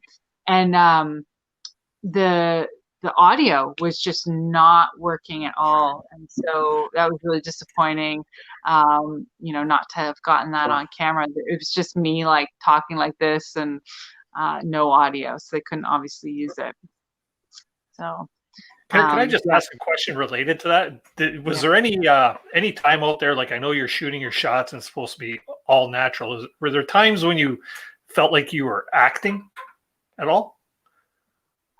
No, no, because you have so many other things that you're worried about. Like you're not, I mean, for me anyways, like for me, I didn't do any acting. There were times, you know, there were some times when I would cry and I decided not to film it because I'm like, you know what, like, I think I've given you enough. I think, you know, I'll just have this one on my own. But no, as far as like when the camera was rolling, like it was just second nature, and it became a part of your survival was using the camera. Excellent. Thanks for your question, Kevin. Much appreciated. Good seeing you. Thank you very much. Yeah. And if you'd like to stick around in the green room, feel free. Thanks, Kevin. Sure. And next to the stream is from Kevin to Kevin. How you doing, Kevin? Here's a guy that needs introduction. That other Kevin is a lot more attractive. I love the beard. Very COVID. How you doing tonight, Kevin? Hey, Kai, how you doing? I'm good. How are you? I'm like awesome, fantastic. Instead of a question, I think it would be really cool for you and even Dave, if he's still in the room, to tell a great story about how you guys deal with leadership. And this is before you were on TV, right? So remember going up Silver Peak, and some of us wanted to get to the top and others didn't want to. Is Dave in the room? He is. He's Dave! washing dishes though. Dave, come on. What's up, Kevin?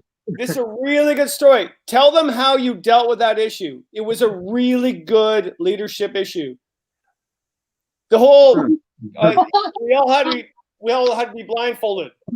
Yeah. So we we pulled the group because we were we had a goal of trying to get to Silver Peak. But you know, of course, when you bring a group of individuals together, you've got different objectives, different physical ability levels, and that's something that you know, we're kind of always balancing. And that particular group, we had one of our youngest participants ever. So it was, even more important to make sure that we were just being aware of what people actually wanted and not kind of pushing our objectives. So, so anyways, we had the group all close their eyes, and we just kind of put it to the group. We wanted to get everyone's opinions, but wanted to do it anonymously so that people could give their honest opinion on whether they wanted to continue up to the peak or to head back to camp. And so we had a vote that way. And that's, we don't always put it to the group, because sometimes we've also learned that sometimes, it's not a democracy. Sometimes it is best to just say, you know what, we're the ones with the experience in this situation, and we have decided this is the best choice of action. But in that scenario, it was really, I think, a good choice to just say, like, what do you guys want to do here? Do you want to push and potentially have a late night getting back in the dark? And in that case, ultimately we didn't. And I think even though some people wanted to go, I think people were happy with the decision to turn back. So yeah, and I don't know. Do you remember the same way? Cool. It's really cool because when I was, and that had to be like probably 8 years ago, right? It was a long time ago, way before. And you just started your business, and Kai hadn't even thought of doing the alone show, but that was the real deal. So if you guys are watching right now, these guys are the real deal. They were the real deal. Like I teach an outdoor leadership, and I do all this stuff, and I winter camp, whatever. When I was with you guys, it was great. You knew how to winter camp. That was fantastic. But that moment when you knew how to deal with conflict analysis in the wilderness, real deal. Fantastic. Nice. And live it every day. They're not weekend warriors, right? No, absolutely not. So good. That's fantastic. But the other guy, Kevin, he has better beard than I, so that's all I got to say. All good. Well, I also wanted to say, as you pointed out, that was a long time ago. That was one of our first years, and I think that you really helped us with an early bump to help get our name out, and we've brought that up a number of times, how that was probably one of the, there's lots of little sort of steps in the road. And that was probably one, and it's amazing. We still see you constantly helping out so many Ontario and Canadian companies with helping spread the word. And yeah, it's amazing work. Dave, yeah, that's fine. That's good. I do it because I want to. But the cool thing about that was, I remember also, but maybe a year later, the tourism people contact me. Who are these people? And my answer on the phone was, yeah, they're the real deal. That's cool, right? Yeah. So, but okay, I don't know if you want to tell the story, but the story around the tent that night was when Dave, like, my God, man, you were like, ugh! But Kai saved your life, didn't she? I'm not sure. Has she saved my life? I think a few times. Are you talking about out east? No, when you had a heart issue and she. Oh. Yeah. That's a good story. Yeah. Yeah, there's been a lot of stories. If we wanted to start pulling from the archives, some more recent than others. But yeah, it was. Yeah, I mean, we've been through a lot together, and I think, like, to Dave's point that Kevin, we don't talk too much anymore, but we always talk really fondly of you, and really do appreciate those early days where we had those little. Forget that stuff. I want everybody to know the story when you saved Dave's life. Like, so you Dave, you had a heart issue. And Kai went out to get help. Yeah, well, we went together. So we were at her parents' wilderness camp, and we woke up. We were in a tent, and we woke up, and I had known about this because kind of just randomly, I had really low resting heart rate, and I thought that was just being athletic, but it was really low. And a nurse one time said, you really need to get this checked. And I got it checked, and the doctor said, well, yeah, then the low heart rate, that's all fine and normal, but actually did the EKG, and we found you've got this congenital heart defect, and you have some extra electrical tissue in your heart, and that could theoretically start a short circuit and put you into tachycardia. And he said, but it hasn't happened. The surgery can have some dangers, so just be aware, but we're not going to do anything. And years go by, and I wake up in the tent, and we've just been sleeping, no physical activity or anything. You just wake up. No physical activity of any sort. Oh my God. And my heart is racing. And so right away I knew like there's only one thing it could be. And so I said to Kai, like, I don't know if I even told you about it. He hadn't even told me about like, this condition. By the way, don't be alarmed, but I do have a heart defect, and it seems like my heart is currently defective. So anyways, I try the Valsalva maneuver, which is basically like you're sitting on the can and you're gonna, really try and force one out, and that sometimes will the increased thoracic pressure might slow it down, but it didn't seem to work. So we call the ambulance, but it's also a boat access property with no cell phone reception, really. Like, we just had super spotty reception. And I like took his heart. I had a stethoscope, and I took his heartbeat, and it was like ba-boom, like it was so irregular. It was so scary. And then we had a broken boat motor, broken paddle, and I had a cast up to here because I had a broken finger. And so Dave's sitting in the boat holding his heart, and I'm like paddling with one hand with a broken paddle for 1.5 kilometers to get to the boat. And thankfully the ambulance was already there, and they said his blood oxygen level was like, I don't know what's low, but it was like just above dead. Like, it was like ridiculous. And so they start rushing us to the Perry Sound Hospital, and I'm sitting in the front seat, and first the lights are on, and then the sirens go on, and then they start speeding ridiculous. And so I'm hearing like the emergencies going up and up and up. But then when we get to the hospital and they open the door, Dave's got this like ginormous smile on his face. Anyways, they ended up having to stop his heart. They ended up having to like stop his heart and reset it with the and then he had surgery like the next week or something. Yeah. Wow. Anyways. Wow. Good now. My God. And the other thing that happened in the tent that night too was I always still have in my head was you guys were just starting out, and you had this really serious question for myself, and actually Andy was with at the time, and you said, I wanted to, the whole company, the Lure of the North, want to take people in the wilderness for long periods of time, and everybody seems to want to do short periods of time. And what do you think about that? And both Andy and I said, well, nobody will go. We agree that everybody should go for long periods of time, but you'll lose as a business if you do that. You should just take people for one night. And yet, think about it. You're doing it, man. You're doing the real deal.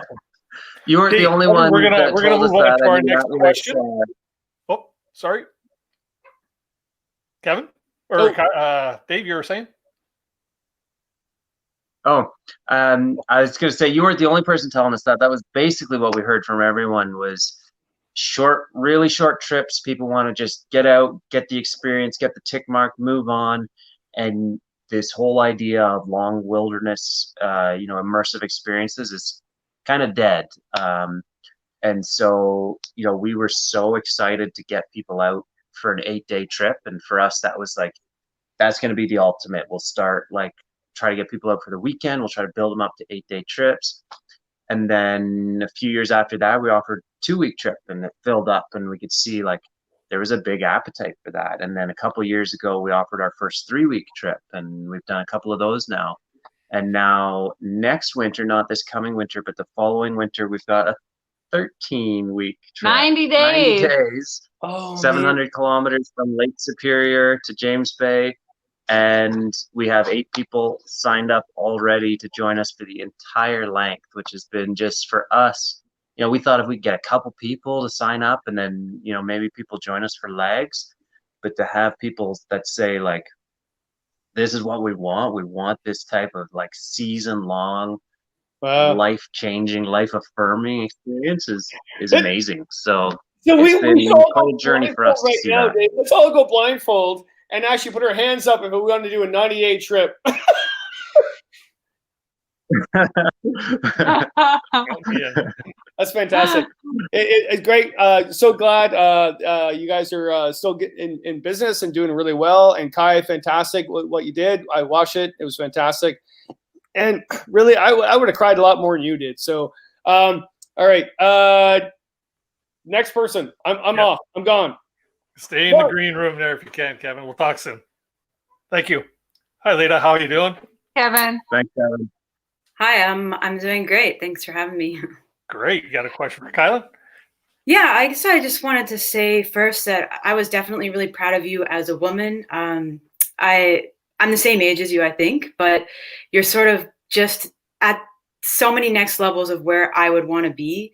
And definitely, I think as women, we just haven't had as many role models to see that are doing these things on the physical side, on the psychological, emotional side, all of those sides, all of those skills that had to come together for you to be able to do what you did and what you do, I guess, in your regular life. And so that was definitely really meaningful for me. I do lots of canoeing. Like the longest trip I've done is 3 weeks, and I have my partner there and all sorts of luxury items. But I guess my question is, what advice do you have for a woman like myself who I really want to go those next levels up, but not having had potentially people in my life to really mentor me in how to do those things, and sort of just trying to get there my own by researching YouTube videos and all those different things. Like, what type of advice do you have? Because I definitely, I think we just lost her. Yep. I took too long with my question. That's okay. We'll give her the opportunity to pop back on again, and you can finish your question if she jumps back on. And you know what? I'll introduce you to another woman that you're probably familiar with, Camper Christina. Hi. Hello. How are you? I'm Good. good. Yeah. Yeah. What happened to Kara? Where'd she go?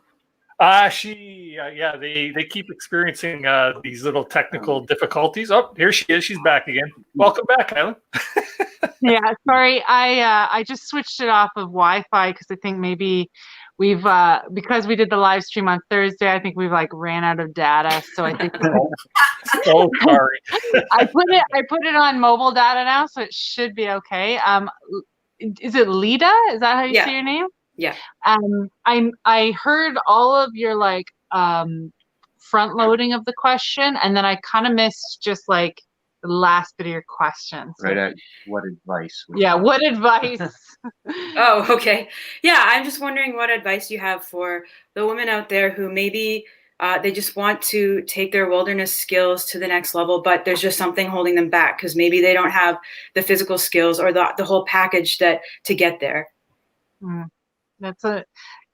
Well, first of all, thank you for your beautiful words and inspiration.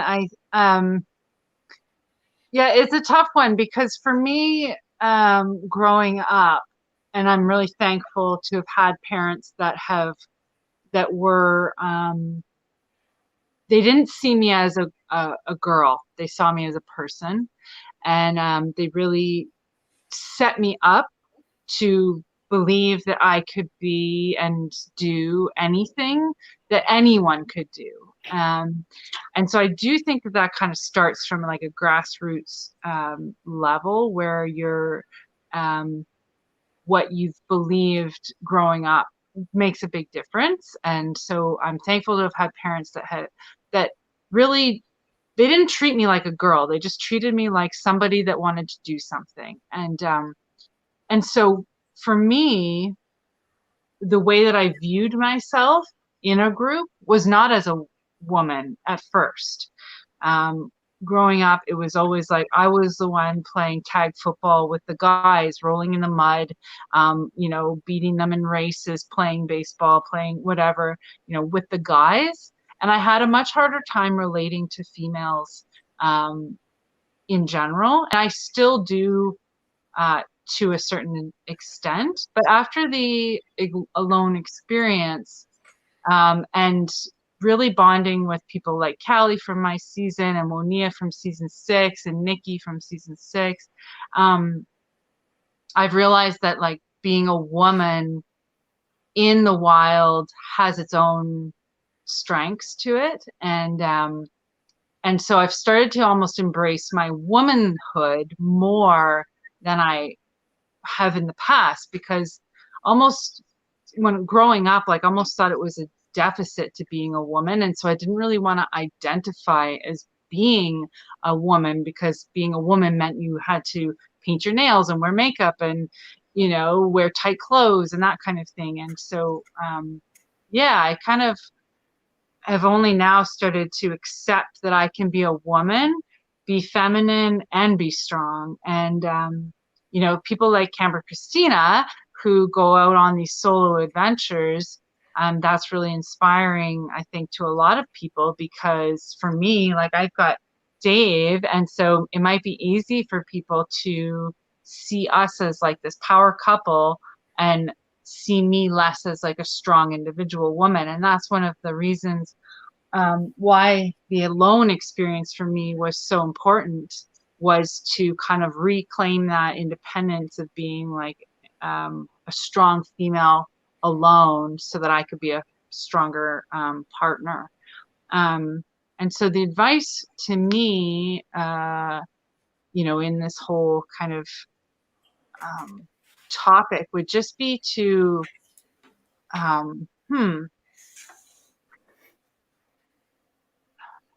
do your research, I think, is important. Like, you know, I'm not suggesting just get out and do it, because I do think it's important to have the baseline kind of experience. And so get your wilderness first aid, you know, take some courses, find a mentor, and try and learn from them, but then also get your own experience by making your own mistakes, and, you know, getting out and trying new things, and pushing your boundaries just a little bit at a time is going to be really helpful for you to get that confidence that you need to bring it to the next level. And if going to the next level means paying someone to take a course, you know, if, you know, go on an amazing whitewater canoeing adventure, if that's something that you want, pay a company and go with them. You know, don't be afraid to learn from somebody that has more experience from you, because I find like sometimes a lot of people don't want to admit that they need that mentorship or they need those lessons. So if it's worth it to you to get to that next level, find somebody that's better than you. And, you know, if they're not your friend and they don't want to just take you out on a canoe trip, pay them and go and learn.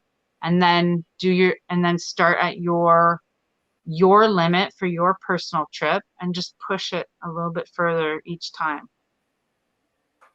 Well, yeah, that's a great bit of advice to a great question, actually. Thank you. Yeah. I'm just happy that that role models like yourself are on TV now, so all the young people who watch could see that. But I think we have Camper Christina here, so not to take over the host role, but I don't want to take up too much space. Take your time. Leda, thanks for joining us on the show tonight, and for being in the chat. Appreciate having you here for sure. Feel free to stick around in the green room down below there. We have a little after show there that if you have any other questions, feel free to ask. Thank you very much. All righty. I'm just going to drop you down there. Christina. Hi. Christina will be our last question for the night, as we're nearing the 2-hour mark, and we don't want to take up all of Kieilyn's data. So.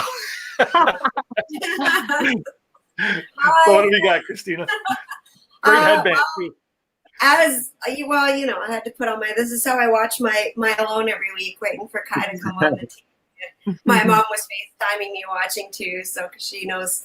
I went to visit Kai and Dave, and they fed me beaver, and we had a great time, and I made some moccasins. So my mom kind of is in the experience, so she's actually started watching Alone now because of you guys. So thanks. Everybody asked all the questions while I was waiting. I had one more that was not. What is if you were like in the green room, so to speak, of the next people who are launching off into the alone wilderness, let's say next season, and you were assigned one of the participants, and you were able to give them one piece of advice, what would it be?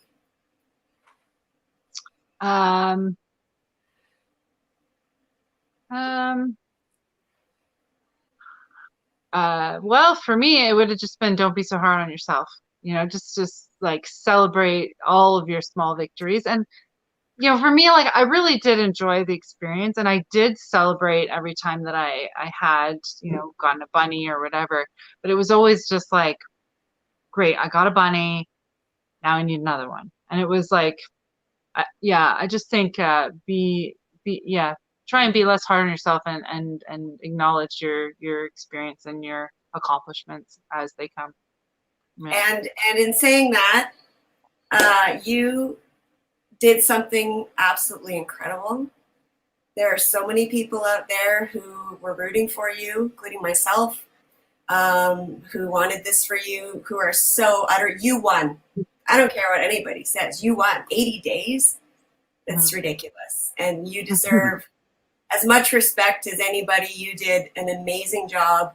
And I'm super proud of you. Just to have like Lita said it best. I mean, she said it greatly. You're giving these little girls a great role model to look up to, and you showed emotion. You weren't pretending. You were just the real you, and you were out there doing your thing, and your ups and your downs, and that's how it is out there.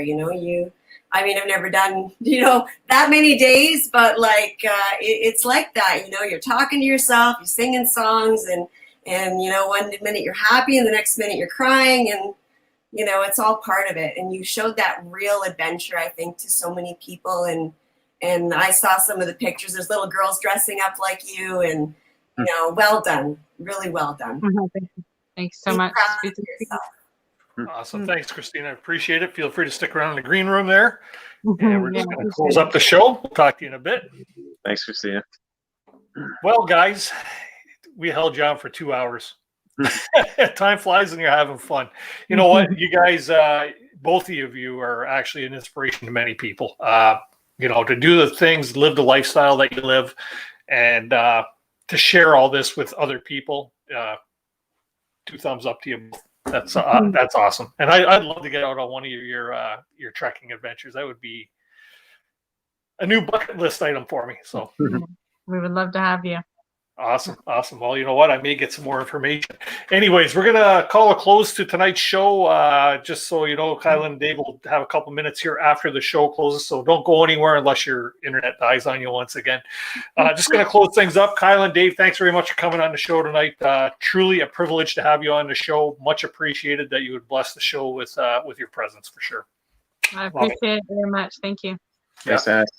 To everybody that had questions tonight, great questions. You know what? It makes the world go around, getting to know people and get to know and educate ourselves a little better, and learn from other people's experiences. Everybody in the chat tonight, thanks very much for watching the show and supporting Canoehound's Outdoor Adventure Show on my channel. There again, much appreciated. Once again, I just want to announce that next week there will not be a show because of Thanksgiving weekend, but we'll be returning on October the 20th. With the Madawaska Canoe Club, or Canoe Center, sorry. So you can get to learn a little bit about some whitewater courses and things of that sort. So feel free to tune in, put it on your calendars, or follow us on Facebook, and you'll get to see all the updates on that. If you haven't already done so, make sure you check out the Lure of the North website, their YouTube channel. Hit the subscribe button on their YouTube channel because they got some really cool videos up there. And don't forget to hit the subscribe button just down below there, over underneath Kieilyn. You'll see that down there. If it's red, make it gray. That would be awesome. And hit the little bell too. That would be great too. With that being said, everybody have a great week or 2 weeks. Have a great Thanksgiving for you Canadians out there. And remember, like I always say, keep the adventures alive. Kieilyn, Dave, thanks again. Have a great night. Great week, everybody.